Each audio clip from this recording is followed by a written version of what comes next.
अध्यक्ष मानसा सतीश असीजा, मुक्तसर साहिब गुरप्रीत सिंह मलूका वरिष्ठ BJP leader, Harmandar Singh Jassi senior BJP leader, Rakesh ji Lok Sabha incharge, Manpreet Singh Badal प्रदेश कोर कमेटी मेंबर, यहां मौजूद मेरे सभी सम्मानित बहनों एवं भाइयों, इस स्थान पर लंबे समय के बाद किसी पब्लिक मीटिंग को एड्रेस करने के लिए आप सबके सामने मैं उपस्थित हुआ हूं। आप सबने तालियां बजाकर गर्मजोशी के साथ स्वागत किया है, लेकिन मैं मानता हूं स्वागत, अभिनंदन, सलाम दुआ कभी एक तरफा नहीं होना चाहिए। इसलिए मैं भी अपनी तरफ से शीश झुकाकर आप सभी बहनों भाइयों का हार्दिक अभिनंदन करता हूं, आप सभी का मैं स्वागत करता हूं। बहनों भाइयों, जब भी मैं पंजाब आता हूं, हमसे या कोई पूछे पंजाब किसे कहते हैं, तो मैं तो यही कहना चाहूंगा, पराक्रम, बल, साहस, शौर्य और देशभक्ति का संग। अंतर्राष्ट्रीय जगत में भारत का स्टेचर बड़ा है। पहले इंटरनेशनल फोरम पर भारत कोई बात बोलता था तो भारत की बातों को जितना सीरियसली लिया जाना चाहिए उतनी सीरियसली नहीं लिया जाता था, लेकिन आज इंटरनेशनल फोरम पर भारत कोई बोलता है, सारी दुनिया कान खोलकर सुनती है भारत बोल क्या रहा है। यह भारत की हैसियत सारी दुनिया में बनी है।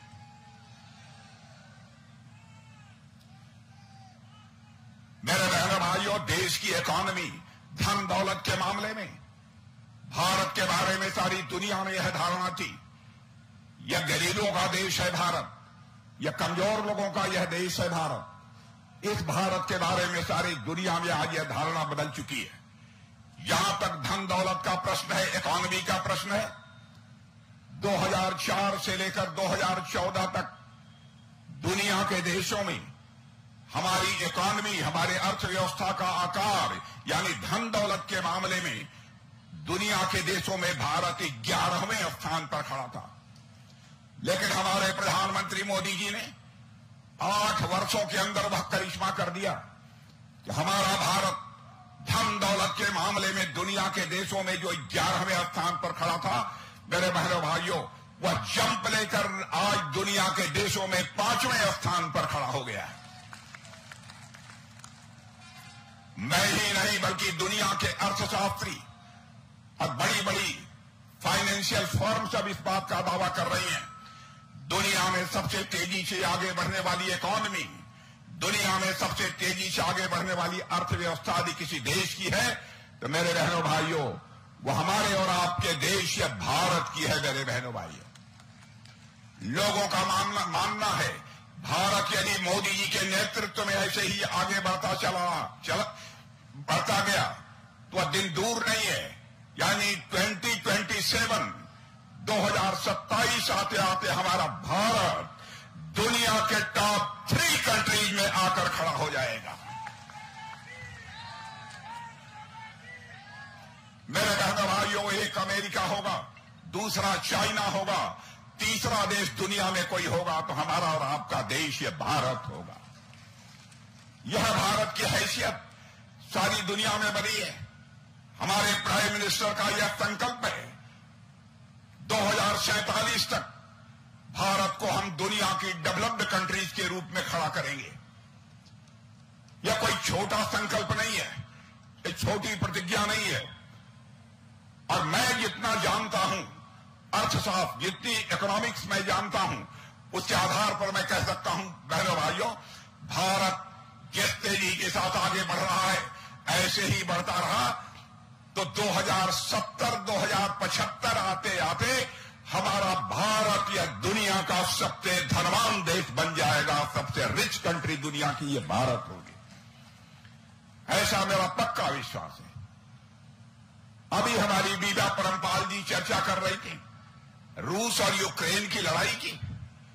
बहनों भाइयों, पिछले 2 वर्षों से रूस और यूक्रेन के बीच लड़ाई चल रही है। आपने देखा होगा रूस की तरफ से भी तोप, बम, गोले, मिसाइल लगातार यूक्रेन के ऊपर चल रहे हैं। और यूक्रेन की तरफ से भी लगातार तोप, बम, गोले और मिसाइल चलाई जा रही है।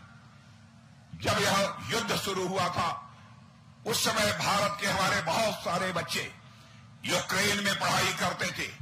कोई मेडिकल की एजुकेशन ले रहा था, कोई इंजीनियरिंग की ले रहा था, कोई मैनेजमेंट का कोर्स कर रहा था।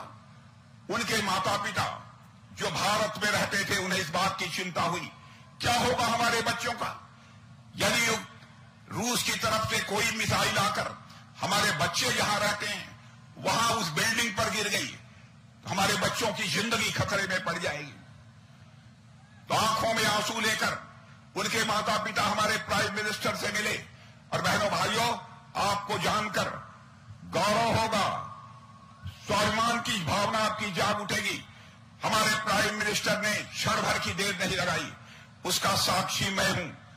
उन्होंने टेलीफोन मिलाकर रूस के राष्ट्रपति मिस्टर पुतिन से बात की और साथ ही यूक्रेन के राष्ट्रपति मिस्टर जेलेंस्की से बात की और 4.5 घंटे के लिए युद्ध रुक गया और हमारे 22,500 भारत के रहने वाले नौजवान वहां से चलकर भारत आ गए। जो काम दुनिया का कोई देश नहीं कर पाया उस काम को यदि किसी ने किया है मेरे बहनों भाइयों तो हमारी सरकार ने किया है। इसलिए मैं कहना चाहता हूं आपका समर्थन भारतीय जनता पार्टी को इस बार प्राप्त होना चाहिए। लेकिन यहां तक पंजाब की सरकार का सवाल है, आपने देखा इनके नेता केजरीवाल जी जो यहां दिल्ली के मुख्यमंत्री हैं, वो पहले ये कहते रहे हमारी यदि सरकार बन गई तो सारी शराब की दुकानें बंद हो जाएंगी। बहनों भाइयों, इनकी सरकार बनने के बाद दिल्ली के गली गली में शराब की दुकानें खुली हैं। पंजाब की हालत नशे के मामले में कैसी है आप अच्छी तरह जानते हैं। किट्टा वाइट, हीरोइन, वाइन खुलेआम पंजाब में चल रहा है। बहनों भाइयों, आज मैं अपील करने आया हूं, एक बार भारतीय जनता पार्टी को पंजाब में हाथ अवसर दे दो। बहनों भाइयों, मैं देखता हूं कौन यहां पर किट्टा वाइट, हीरोइन और यहां पर शराब का व्यापार कर पाता है। मैं डंके की चोट पर मैं कहना चाहता हूं कोई हिम्मत नहीं करेगा। यहां के बच्चों की जिंदगी के साथ ये खिलवाड़ कर रहे हैं। क्या ऐसी ही सरकार होनी चाहिए? अजीबोगरीब स्थिति इन लोगों ने बना दी है। जो कहते हैं मेरे बहन भाइयों ये लोग करते नहीं है। शराब बंद करने की बात कही थी लेकिन शराब का इन्होंने घोटाला कर डाला और शराब घोटाले के मामले में ये जेल की हवा खा रहे हैं।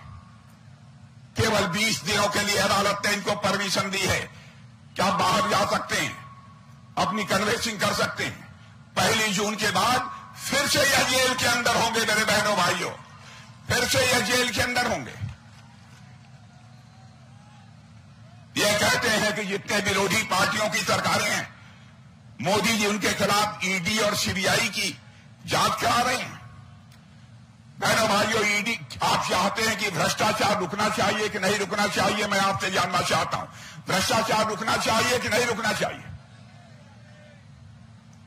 कांग्रेस के शासनकाल में इसी ईडी ने केवल 32 लाख रुपया 32 लाख रुपीज इन्होंने जब्त किए थे।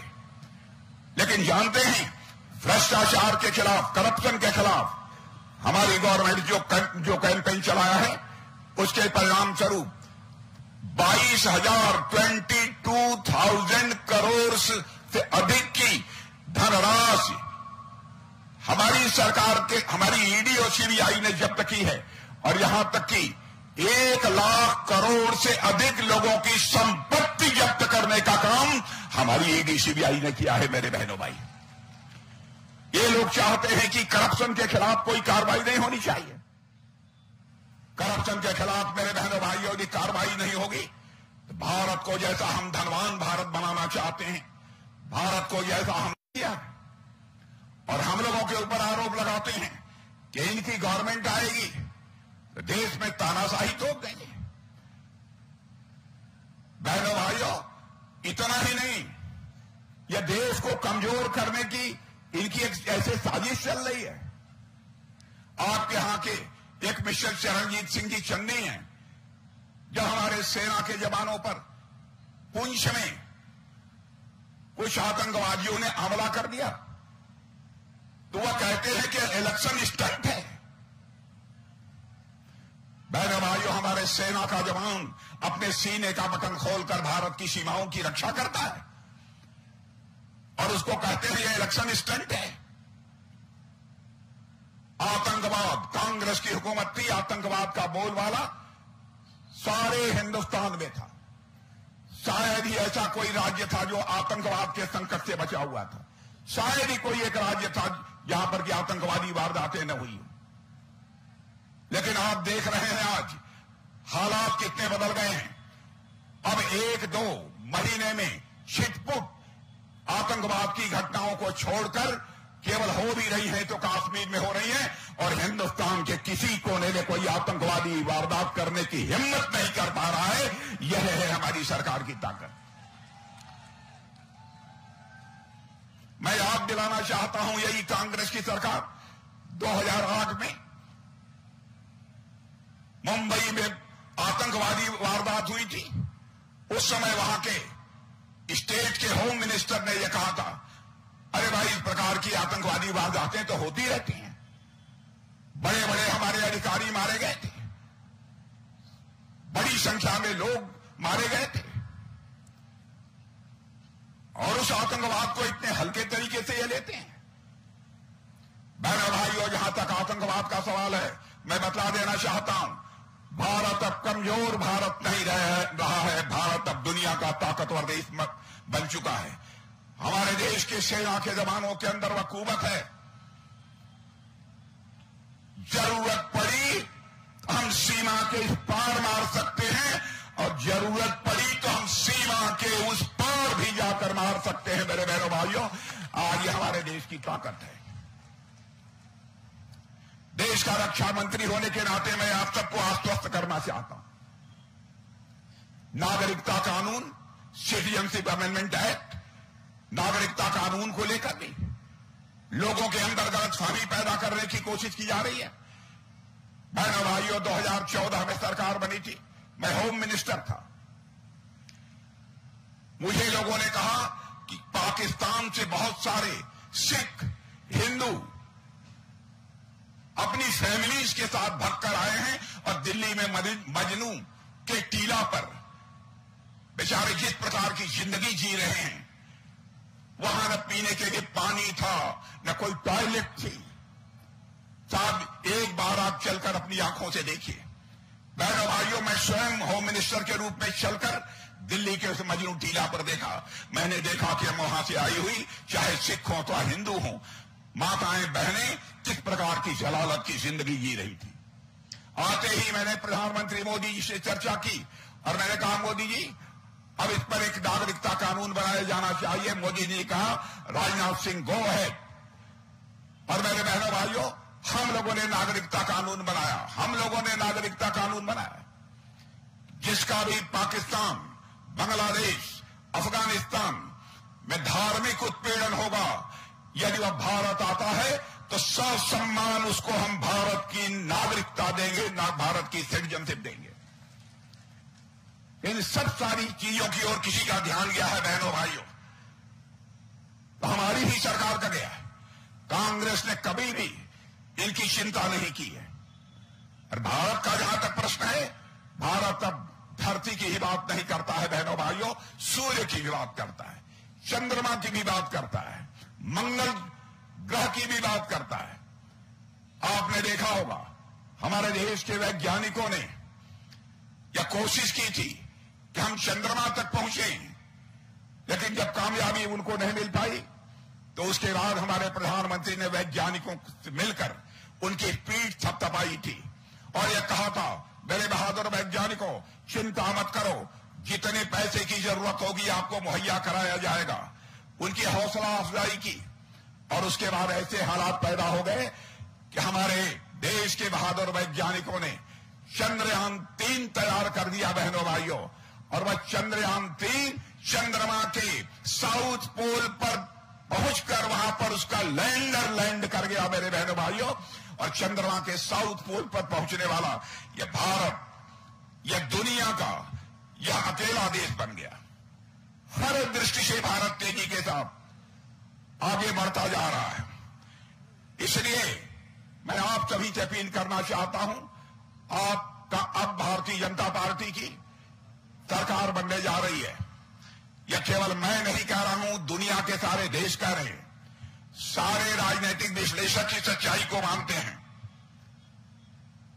राहुल जी की हालत यह हो गई है कि पाकिस्तान के farmer minister mister Fawad Hussain इनकी तारीफ कर रहे हैं, प्रशंसा कर रहे हैं। वह कह राहुल ऑन फायर। बहनों भाइयों, यह बात समझ में नहीं आती। भारत के लोगों के द्वारा इनका समर्थन तो नहीं हो रहा है, अब पाकिस्तान के लोग इनका समर्थन कर रहे हैं। पहले अमेठी हारे थे तो केरल चले गए, अब रायबरेली से चुनाव लड़ रहे हैं, अब रायबरेली से हारेंगे तो कहां जाएंगे यह मैं नहीं जानता, वो खुद ही जानते हैं और यह समय बतलाएगा। अजीबोगरीब स्थिति इन लोगों ने पैदा की है और हम लोगों ने अभी फैसला किया है मेरे बहनों भाइयों कि हम इस देश में बार बार चुनाव नहीं चाहते, क्योंकि समय की भी बर्बादी होती है और साथ ही साथ रिसोर्सेज की, संसाधन की भी बर्बादी होती है। इसलिए हम लोगों ने फैसला किया है, इस बार हमारी सरकार बन रही है। सरकार बनने के बाद 5 साल के अंदर ही 1 नेशन 1 इलेक्शन की व्यवस्था की जाएगी मेरे बहनों भाई। विधानसभा और लोकसभा ये चुनाव दोनों साथ होने चाहिए, यह हम लोगों का संकल्प है। ये लोग पहले भी बहुत सारी बातें करते रहे, लेकिन अपने किसी वादे को इन्होंने पूरा नहीं किया। इस काम को यदि कोई करेगा तो हम ही लोग करेंगे। और आज भारत के बारे में दुनिया के दूसरे देशों के राष्ट्राध्यक्ष कहते हैं 21st सेंचुरी, 21वीं सदी दुनिया में यदि किसी देश की होने जा रही है तो हमारे और आपके देश इस भारत की होने जा रही है। बहनों भाइयों, ये दुनिया डंके की चोट पर बोल रही है। यह हैसियत आज हम लोगों की बनी है। आप नौजवानों ने देखा होगा नेट के ऊपर अमेरिका के एम्बेसडर मिस्टर गारसेटी आज के कुछ दिनों पहले एक किसी कॉन्फ्रेंस में बोल रहे थे। अमेरिका तो दुनिया का सबसे ताकतवर देश माना जाता है, सुपर पावर माना जाता है। वहां के एम्बेसडर ने यह कहा कि if you want to see the future come to India, यदि भविष्य देखना चाहते हो तो भारत आओ। If you want to feel the future come to India, यदि भविष्य महसूस करना चाहते हो तो भारत आओ। If you want to work on future then come to India, यानी भविष्य पर यदि काम करना चाहते हो तो दुनिया के दूसरे देश में जाने की जरूरत नहीं है, भारत में आओ, यहां काम करो। बहनों भाइयों, दुनिया के सबसे ताकतवर देश के राजदूत ने यह बात कही है भारत के बारे में, तो भारत के बारे में बड़ी तेजी के साथ धारणा बदली है मेरे बहनों भाई। पंजाब की हालत देखकर मेरे बहनों भाइयों बेहद चिंता होती है हम लोगों को। क्या हो रहा है? Mining, mafia, drug, shooter gang, यह मनमानी तरीके से काम कर रहे हैं और पूरी राज्य सरकार इस समय भारी कर्ज में है और यहां के मुख्यमंत्री मौज में हैं और यहां के मुख्यमंत्री बराबर अपने दिल्ली के दरबार में वहां पर हाजिरी लगाने के लिए जाते हैं। पंजाब की नहीं चिंता नहीं रहती है।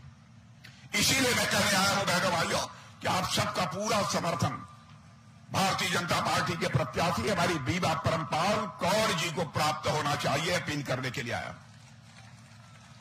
बीबा परमपाल कौर जी की क्वालिफिकेशन, इनकी योग्यता को लेकर मैं समझता हूं कोई क्वेश्चन मार्क नहीं लगा सकता। और अभी पहली बार मैं बीबा परमपाल कौर को बोलते हुए पहली बार मैंने सुना है। और बहनों भाइयों, बीबा परमपाल कौर जिस तरीके से अपनी बातों को रख रही थी, मैं पूरी तरह से कॉन्फिडेंट हूं, मुझे पक्का विश्वास है कि आपकी बीबा परमपाल कौर यदि यहां से इलेक्ट होकर भारत की पार्लियामेंट में पहुंचती है तो पंजाब की सारी समस्याओं को इफेक्टिव तरीके से, प्रभावी तरीके से संसद में आवाज देने का काम बीबा परमपाल कौर करेंगी, ऐसा मेरा पक्का विश्वास है। और मैं चाहता हूं कि सचमुच यदि बीबा परमपाल कौर को अपना समर्थन देना चाहते हैं, सारे लोग एक बार हाथ उठाकर तालियां बजा दीजिए और अपना आशीर्वाद, अपना समर्थन बीबा परमपाल कौर को दीजिए। यही मैं आप सबसे अपील करता हूं।